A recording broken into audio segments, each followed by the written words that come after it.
obviously, we already have a number of dangerous laboratories in this area. We've got a number of BSL Level 2 and Level 3 facilities that are being run by our Division of Public Health, local universities, our biotech industry.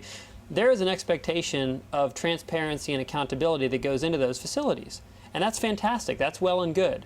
But the Department of Homeland Security has a well-deserved reputation for being, to be blunt, it's not transparent, it's opaque, it's bureaucratized, and it's driven by the contractors running the show, and they can do whatever they want in the name of quote-unquote national security with very little, if any, oversight.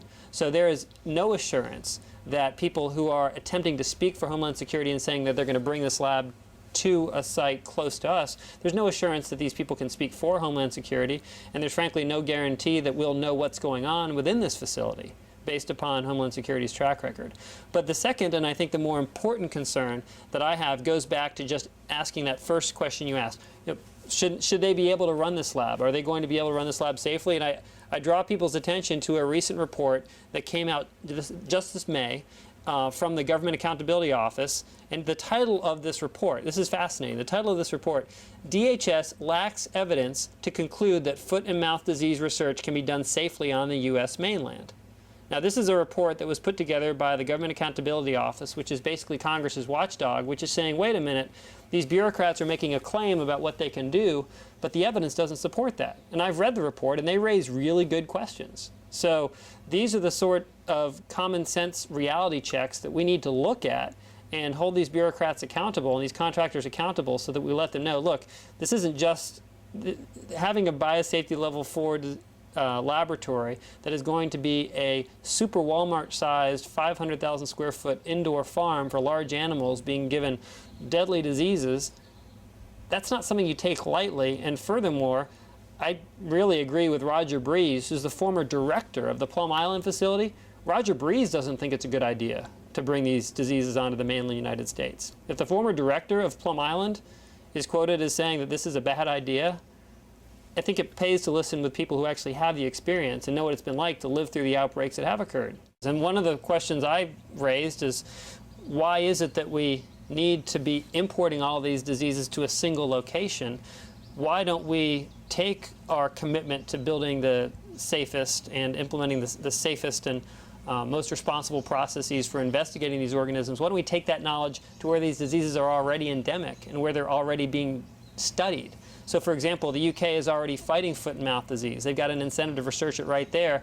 Let's get our best technology and our best people and engage in sharing of intellectual property to facilitate that work. And when it reaches an appropriate point of development, that we can commercialize or scale up the production of vaccines or treatments, well, great. Then let's talk about building facilities to get the vaccine quantities that we need to have available. But the idea that we need to bring all these diseases into one place, under one roof, and engage in the level of a scale of investigation that we're talking about and the concentration of risk that we're talking about in an environment like North Carolina, which, you know, agriculture is a $60 billion industry for our state. It just doesn't make any sense.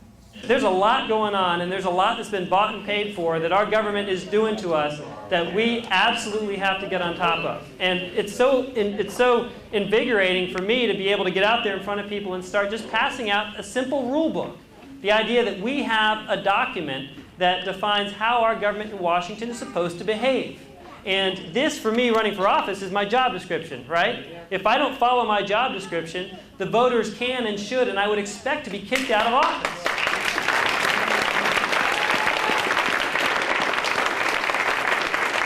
And it's time that we as Americans start to hold our elected representatives accountable, because we've got a representative in this district who's been in office for 22 years. 20 out of the past 22 years. That seems like a long time to me. And putting aside the fact for a moment that he's got a nice fat congressional pension to ease him into retirement, and as much of an insult as that is to the rest of the American workers who are seeing their pensions go the way of the dinosaur, we have got to start recognizing that it's not about beating up on each other anymore. It's not about putting partisan labels on folks and blaming it on each other. It's about recognizing that it doesn't matter what you look like, it doesn't matter where you live, it doesn't matter what kind of car you drive, we are all on the same boat. And when our Treasury Secretary, Hank Paulson, has to catch a flight over to Beijing and explain what he's about to do to the American taxpayer so we avoid upsetting the folks who are lending us all this money, we've got problems. We've got problems. And it's only by following the rules and taking back our government and getting back to a government that's of the people, by the people, and for the people that we can provide the sustainable future that our children so desperately need. I'm really excited about the opportunities in front of our country. I'm motivated by the challenges that we face, both economically and socially, but I firmly believe that the more America hears about this message of liberty and this forgotten call of what it means to be a free individual in a free society with individual rights given to you by your Creator that aren't given to you by the state simply exists to protect those rights. And that's it. And as we get back towards the rule of law, embracing the philosophical foundation of the Declaration of Independence, and a government, a federal government, that lives within the boundaries of the Constitution, we are going to be going to a much better place. And I really look forward to the day as we complete that transition over the next years to decades, where we can look our neighbor in the eye, black, white, gay, straight, Democrat, Republican, none of that matters. It's about being Americans. And it's about having a government that respects the rights of the individuals and allows us to talk with each other as neighbors in a free society.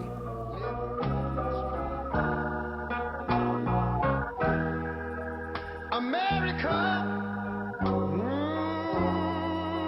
America, make God thy gold refined, till all success